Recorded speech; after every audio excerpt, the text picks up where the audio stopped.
ಇನ್ನು ಭಾರೀ ಮಳೆಯಿಂದಾಗಿ ಮುಂಬೈ ಜಲಾವೃತವಾಗಿದೆ. ಮಹಾರಾಷ್ಟ್ರದಲ್ಲಿ ಆಗ್ತಾ ಇರುವ ಮಳೆ ಎಫೆಕ್ಟ್ ವಿಮಾನ ಹಾರಾಟದಲ್ಲೂ ಕೂಡ ವ್ಯತ್ಯಯ ಆಗ್ತಾ ಇದೆ. ಪ್ರತಿಕೂಲ ಹವಾಮಾನ ಇಲ್ಲದ ಕಾರಣದಿಂದಾಗಿ ಒಂದಷ್ಟು ಬದಲಾವಣೆಗಳನ್ನು ಮಾಡಿಕೊಂಡಿದ್ದಾರೆ. ಬದಲಾಪುರ ರೈಲ್ವೆ ನಿಲ್ದಾಣದಲ್ಲೂ ಕೂಡ ಜಲಾವೃತವಾಗಿದೆ. ಭಾರೀ ಮಳೆಗೆ ರೈಲುಗಳ ಸಂಚಾರವನ್ನು ಸ್ಥಗಿತ ಮಾಡಿದ್ದಾರೆ. ಗಂಟೆಗೆ 50ರಿಂದ 60 ಕಿಲೋಮೀಟರ್ ವೇಗದಲ್ಲಿ ಗಾಳಿ ಬೀಸ್ತಾ ಇದೆ. ಜೊತೆಗೆ ಮಳೆ ಕೂಡ ಆಗ್ತಾ ಇದೆ. ಮುಂದಿನ 4 ಗಂಟೆ ಗುಡುಗು ಸಹಿತ ಮಳೆ ಆಗುತ್ತೆ ಅಂತ ಹವಾಮಾನ ಇಲಾಖೆ ಎಚ್ಚರಿಕೆಯನ್ನು ಕೂಡ ಕೊಟ್ಟಿದೆ.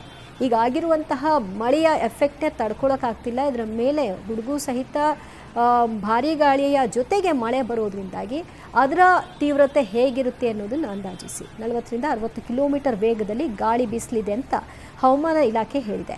ಈಗ ರೈಲ್ವೆ ನಿಲ್ದಾಣ ನೋಡಿ, ಅಲ್ಲಿಯೂ ಕೂಡ ನೀರು ಆವೃತ್ತಿಯಾಗಿದೆ. ಹೀಗಾಗಿ ರೈಲು ಸಂಚಾರನ ಬಂದ್ ಮಾಡಿದ್ದಾರೆ. ವಿಮಾನಗಳ ಹಾರಾಟದಲ್ಲೂ ಕೂಡ ವ್ಯತ್ಯಯ ಆಗಿದೆ. ಹೀಗೆ ಮಳೆ ಗಾಳಿ ಇದ್ದಾಗ ಸಹಜವಾಗಿ ವಿಮಾನಗಳ ಹಾರಾಟಕ್ಕೆ ಅವಕಾಶ ಇರೋದಿಲ್ಲ.